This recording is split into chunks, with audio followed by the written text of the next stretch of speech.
Luke Menkes is a realtor. He loves what he does. We asked Luke if he had any regrets about moving here in 2011. And he always says, yeah, one regret.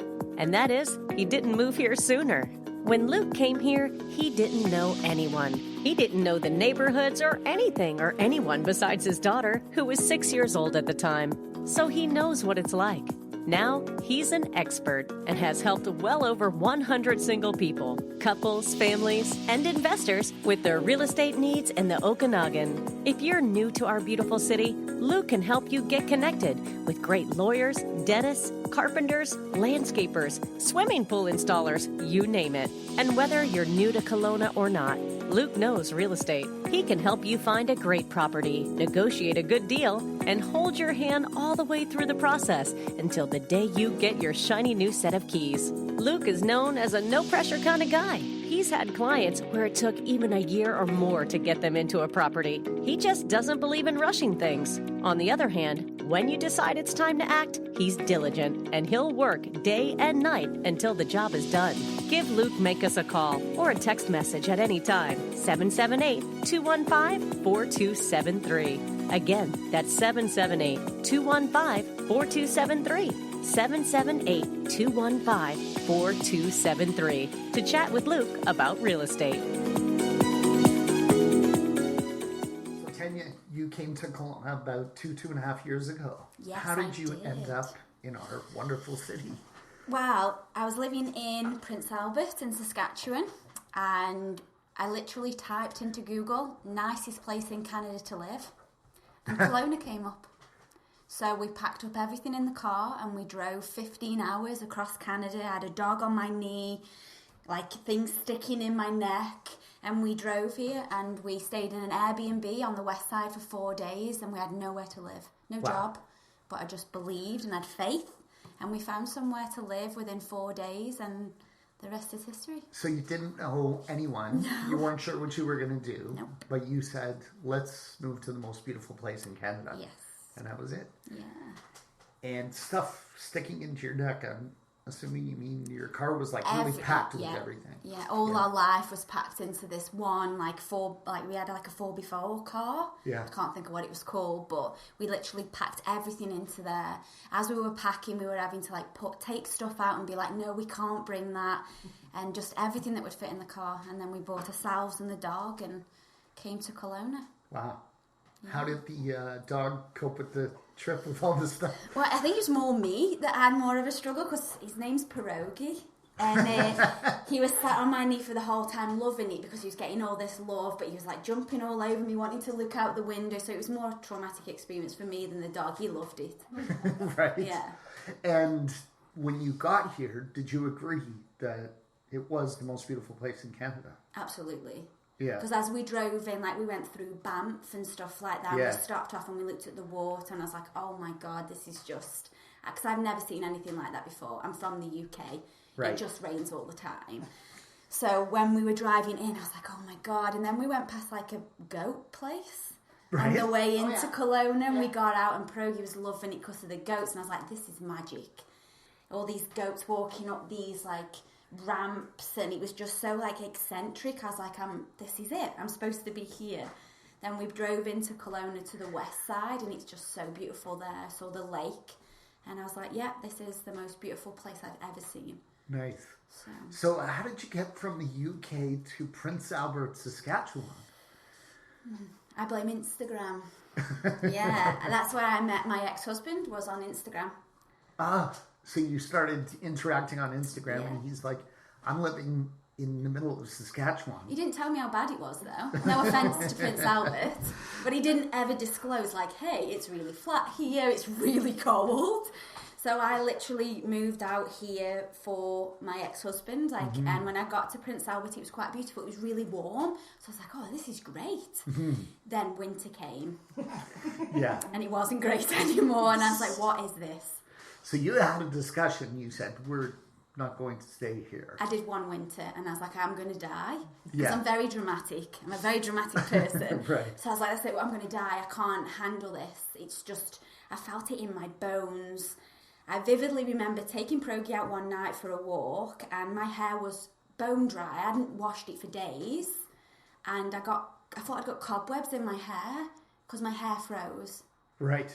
And I was dry cold there. It's not even the wet cold in Montreal. Awful. I didn't dare leave the house once for 3 days because it was the coldest place on the planet. Yeah. So I googled it. Yeah. I was like, what is this? This is awful. So yeah, one winter, and I was like, if you want me to stay here, we're moving. That's interesting. I have an ex that was from Prince Albert, so I visited it myself, and I couldn't understand why anybody lived there. No, me either. I couldn't understand it. And apparently, 100 years ago, 150 years ago, the Canadian government said, and it was a lot of Ukrainians, they were used to the harsh winters, and they were farmers, and they were under oppression from the Russian government. And they said, come to Canada and you can have as much land as you want, and you can be your own farmer instead of being a slave. And the winters were harsh, but they were kind of used to that. So it's mostly Ukrainians up in Prince Albert. And it's quite beautiful, but the weather is terrible. Awful. It certainly wasn't the weather for a British woman to handle at all, and I didn't. Right. And I'm not even ashamed to say I did one winter and I was like, get me out of here. Like, no. It would just, me and Progie would just curl up in front of the fire for days. Right. Because I genuinely believe that if I went outside, I would die. Right. I wasn't equipped, like we had to go to Value Village and buy all these layers and boots and all the clothes sizes are weird here for me, so I just look like this bag lady with all these like jumpers and coats and boots that were too big for me because nothing fits me here. So fashion wise as well, I was like, I'm not staying here. Right. We're moving. I look horrendous. Let's go. Right. So were you doing tattoo in Prince Albert? Yes. So you started in the UK. Yeah. Tell us how you got into the tattoo business. Yeah. How did that happen? So I actually have a Bachelor of Arts in Social Work. I'm a qualified social worker. Uh-huh. I did that on and off for 10 years. I went straight into youth work out of high school. And I went to university, and kind of like second year into my university degree, I was like, oh, I don't like this. Right. But I continued with it. I'm somebody who likes to see things through to the end. And whilst I was finishing my university degree, I met a guy who was a tattoo artist, again, through Instagram. Maybe I should be careful. And we started a relationship together, and he was a tattoo artist, and he could see that I really didn't like my job. And I've always been very creative, and I would draw all the time, and that was like my outlet for stress. Mm-hmm. And he was like, oh, I just teach you to tattoo. I thought he was joking, but that's it. I was part-time social working and then full-time running a tattoo studio and learning to tattoo. How old were you at that time? 25. In what town? In the UK? In Leeds. In the UK, yeah. So tell us, where is Leeds? For those of us who aren't too familiar. So I know London, Birmingham. I'm terrible at geography. Okay. I didn't do it at school. I wasn't allowed to do geography. That's a whole UK. other story. But somewhere in the UK, it's more like northern. Okay. Near to Yorkshire, where the Yorkshire Dales are, and it's very beautiful. I would say almost as beautiful as Kelowna. People come from all over the world to go to Yorkshire. It's called God's country. It's where the pudding comes from. It is. It is. And yeah. So I was living there in a little town called Shipley, which was on the canal. So there was a beautiful canal that run right next to the studio. It was very, very beautiful. And that's where we set up our first tattoo studio together. Nice. Yeah. Was it challenging starting a business? So you started out in social work. Yeah. Now you're an entrepreneur. Mm-hmm. Was that any surprises, any challenges? Lots. Yeah. Especially because my ex, Chris, was just from a different part of Leeds. So, like, for him, moving from one part to another, it was very difficult for, like, clients and things like that. And for me, I'd never run a business before at all, and neither had he. We were both it was like the blind leading the blind. But we applied for a grant because the banks were doing this grant for young entrepreneurs. So we had to write out this very, like, comprehensive description of the business. And we were given some money, which we did have to pay back, but that helped us a lot to set up the business. Mm-hmm. But Chris was great. Like, he painted the studio whilst I was social working, and he did a lot of the setting up. Mm-hmm. And I just worked to, like, help us keep a roof over our head and stuff like that. And we worked together to build a business, but it was probably one of the hardest things I've ever done. Right. It was really difficult, especially the first few months. Yeah. Because we got tattoo studios around the corner, we were new to the area. It was very difficult. What was it like dealing with the competition? Did you? I mean, I don't know what it's like living there. So did your competitors get upset when they saw you open it? Absolutely. Did they come and confront you? Or there's a very strange environment with the tattoo industry. Like it's very like territorial. Like this is my area. This is my area.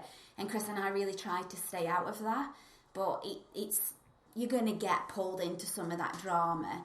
So I think we had one day where one guy came in and I just sat him down, made him a cup of tea and gave him a cookie because I didn't know what else to do with him, and just like was chatting away to him. And then I think that because he was quite hostile when he came into the studio. Then I was like, little me sat there behind the desk and I'm like, do you want a cup of tea? A cup of tea solves everything. Right. And I thought that we were friends then, but no, we weren't. So he was coming to scout the place out. Yeah, to come and see us. And yeah. So I guess it was a bit of a relief to move to Canada because of that tension. Yeah, but even in Canada, you've still got that kind of competition with tattooing because I recently set up another business as a single entrepreneur about 6 months ago. Excuse me. In February, I again went into business by myself.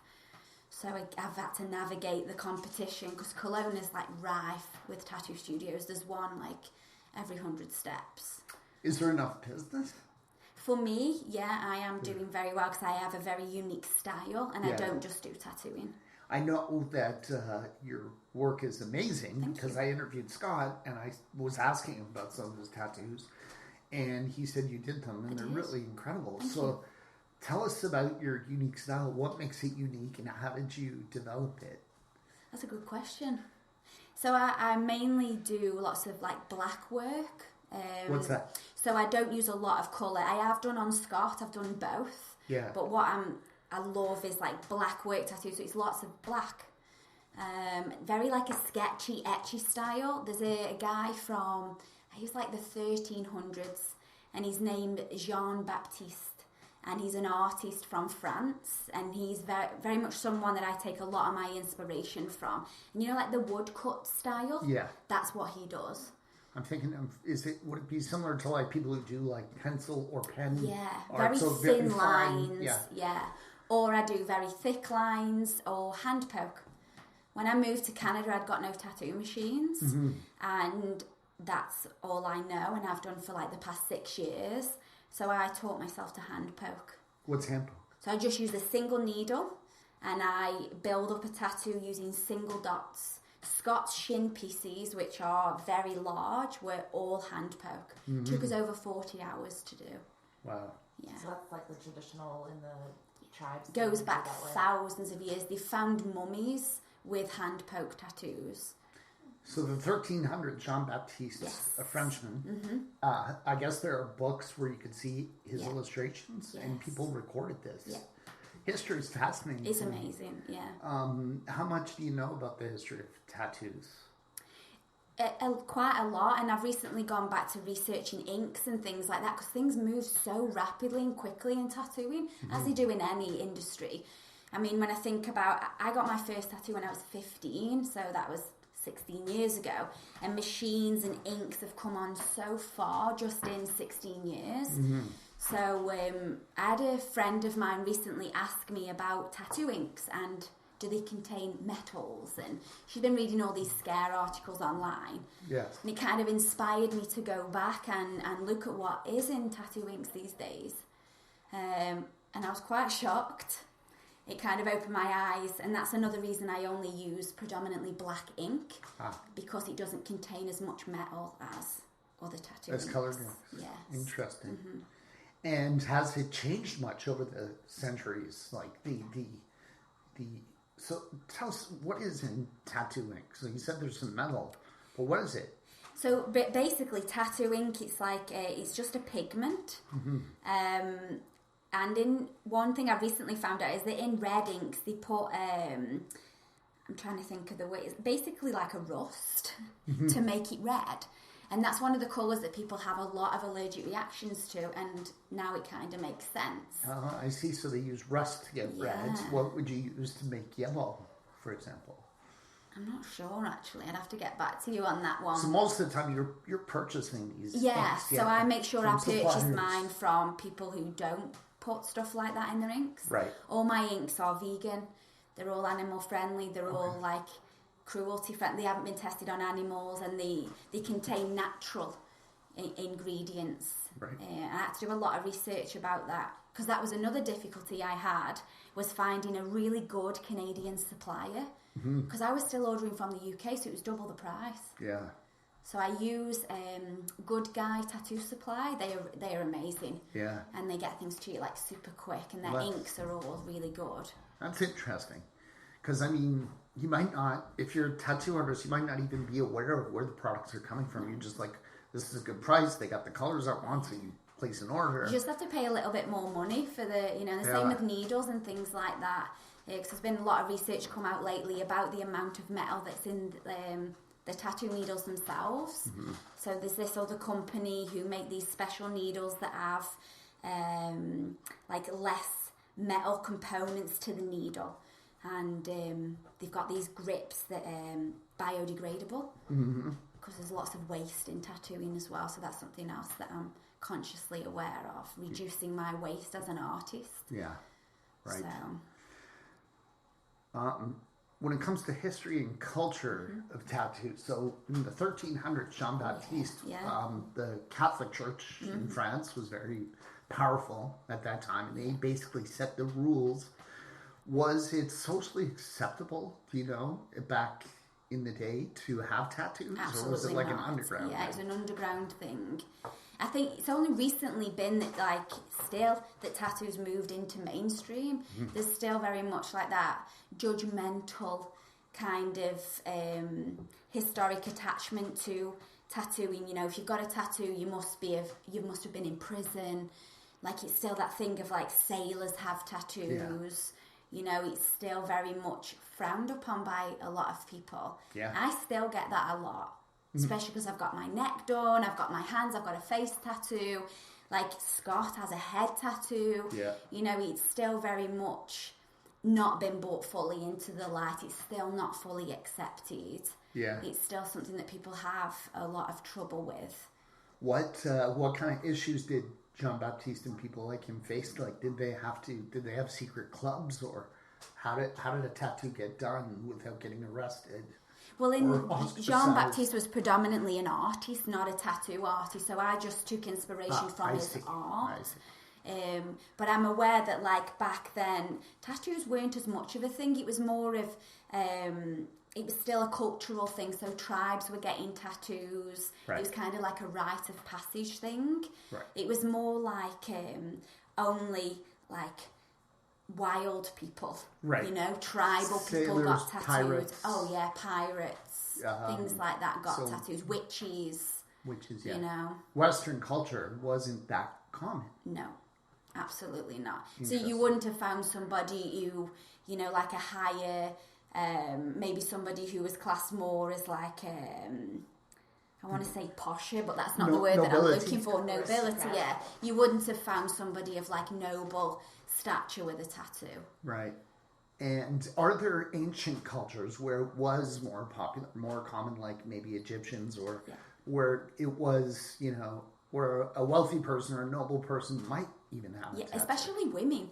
One thing I've found in doing my research, because I like to research like the history of tattoos, is that like from Egyptian cultures, it was women that got more tattoos.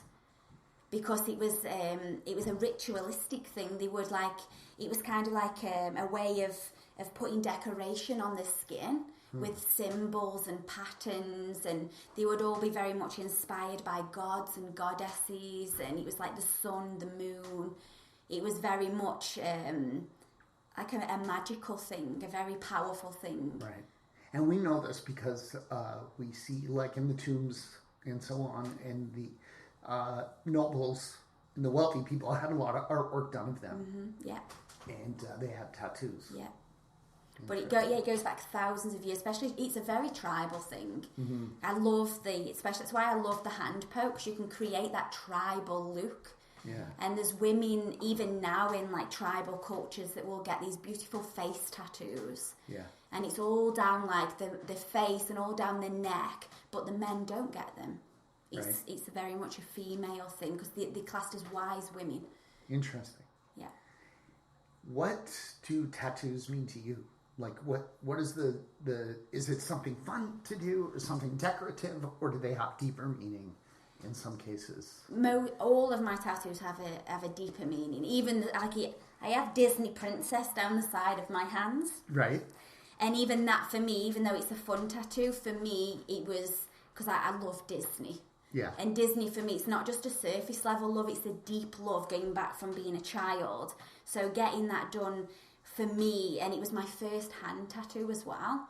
So it was stepping into like a whole new space, even just to get like visible tattoos, because I kept my tattoos hidden for a long time because of social work. Mm-hmm. So I would always keep them hidden underneath like sweaters and things like that. So it was a big step for me to start getting them on my hands. I'm guessing your neck tattoo is more recent. Yes, last year I got my neck done. And what does that represent? Well, this is the flower of life. Uh-huh. It's a symbol that I have on all my business cards and things like that. So the flower of life is sacred geometry. And the meaning of it is that everything is connected, that we are all one.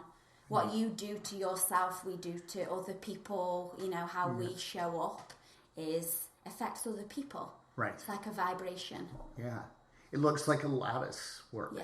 Is that accurate? It's this. You can add to this and you can grow it. You know, you can just keep it as a single flower. Yeah. But it's never ending. Who does your tattoos? I go to different people. Most of mine have been done by people back in the UK. But obviously, I've been here, so I've been looking for new artists. So there's an amazing guy at Don't Look Down called Clay Castles. He did my neck.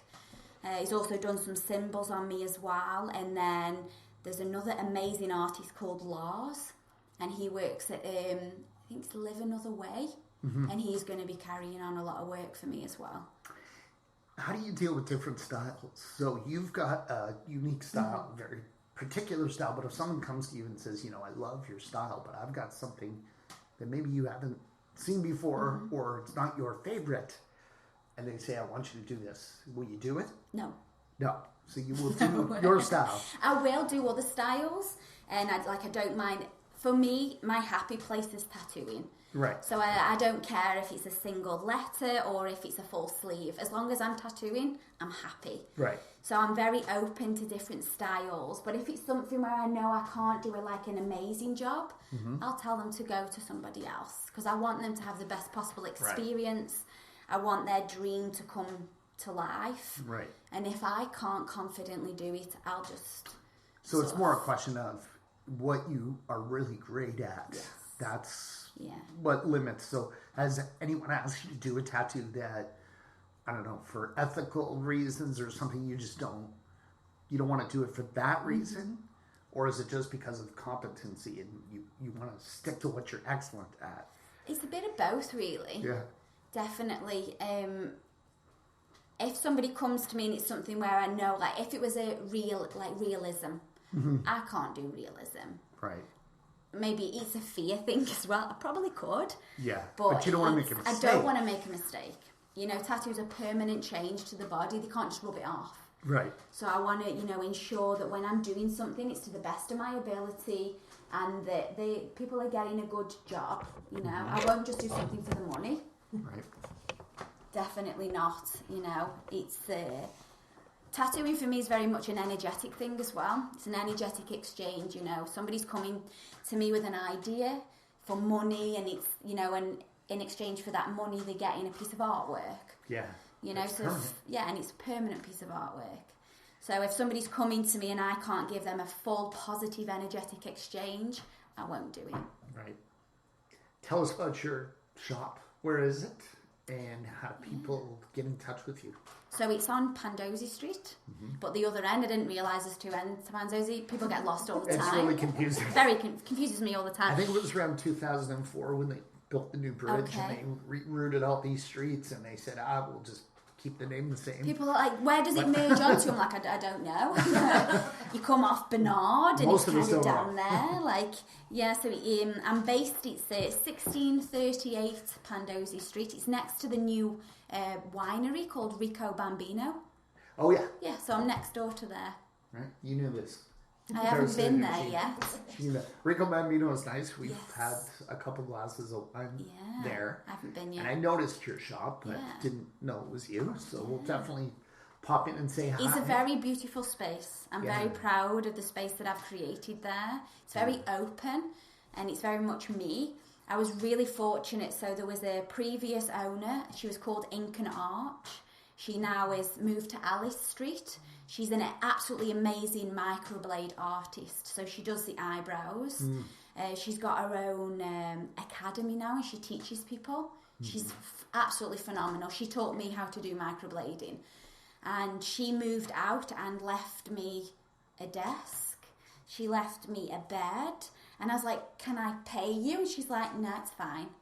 Oh, wonderful. So I was very fortunate to get the space That's great. that I got. It is very beautiful. I'm very proud of it. Yeah. Yeah. And I'm guessing you're still very much in Instagram. Love And Instagram. You show some of your work on Everything is on Instagram. I have 2 Instagram accounts. So more of a personal one where I show, I suppose, a little bit more about my life is Tanya Viala Tattoos.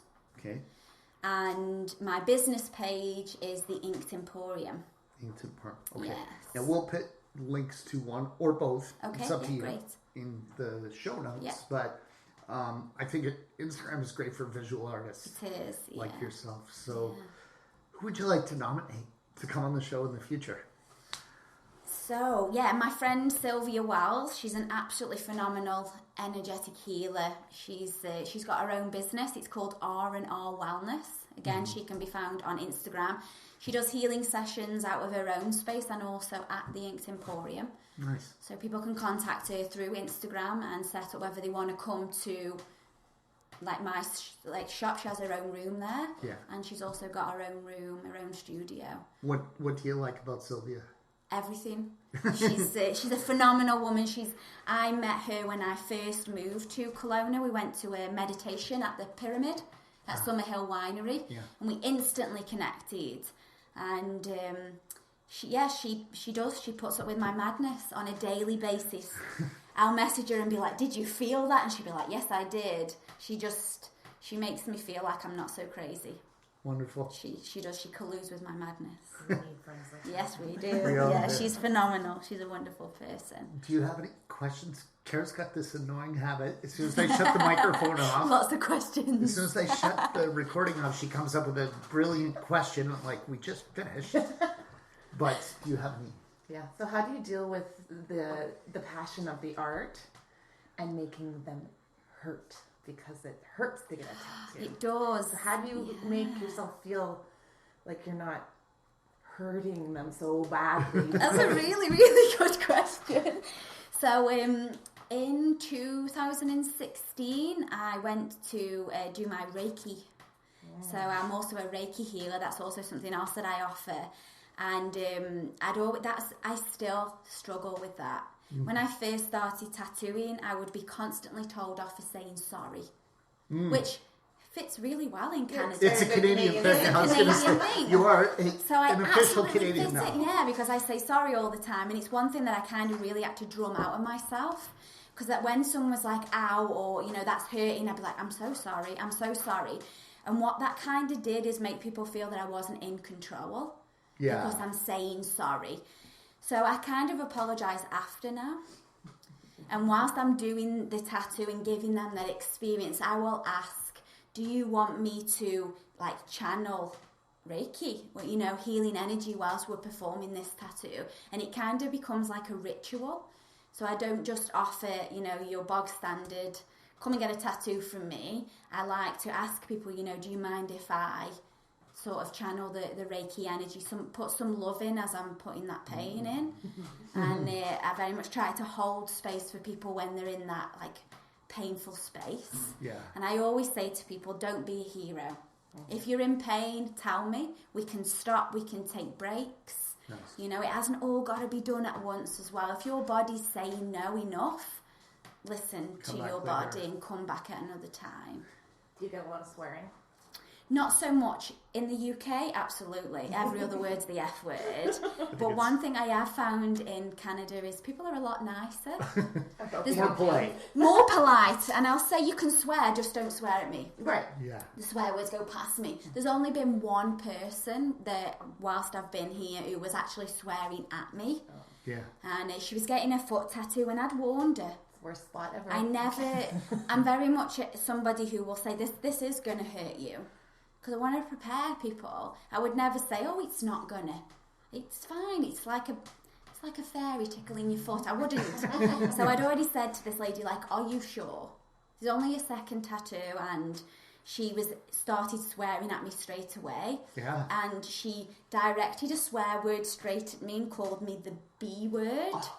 And I stopped and I was like, I understand you're in pain. Please don't swear at me. That was strike 1. We got to like strike 4 because I'm a very patient person. I was like, I'm sorry, I'm going to have to stop this tattoo now. She was moving a lot. But that was probably that's been my first and only experience in 5, almost 6 years of tattooing where I actually had to say like enough because she's swearing at me. Yeah. And you're not paying me enough. And this was partially completed, so you I did actually finish the tattoo. You finished it? I did finish, but I wanted her to come back because she'd moved a lot and some of the lines were wonky and I wasn't happy. And she wasn't fully happy either. So she came back? She never came back. Oh, she never came back? No. Well. I just took that as a sign that she tapped out. It wasn't my fault, it was hers. What do you, like, if someone wants to get intoxicated because of the pain in advance, what do you do? No. You just say no. No. Come back when you're sober. Yeah. Some people smoke marijuana or take CBD and stuff like that. And if I'm not aware, there's nothing I can do about it. But it's like on my consent form is about like don't come intoxicated and well, stuff I know like that. we've all heard the stories of someone getting drunk and then getting a tattoo and saying, "What the hell did I do?" People do in Europe. That's very much a thing. You can get a tattoo whilst you're drunk. But I'm wondering, like, let's say I come and talk to you and I say, here's the design I want. We agree on everything. You give me a price. We set the appointment. Yeah. And I say, listen, I'm going to have a few drinks before I come. But we've already agreed. I've already signed everything. And I'm intoxicated. Are you still going to say no? I'd still say no, yeah. Okay. But all deposits are non-refundable. So if we've already had this conversation and I've said to you, like, please don't come to me intoxicated or I'm not going to tattoo you, but you turn up under the influence, I'm going to say no. Yeah, but I'm also going to take the There's a difference between someone who's had a couple of drinks and someone who can't pronounce their words correctly. Absolutely. Right? So I could have a beer, maybe some Tylenol. The thing is, with when you drink...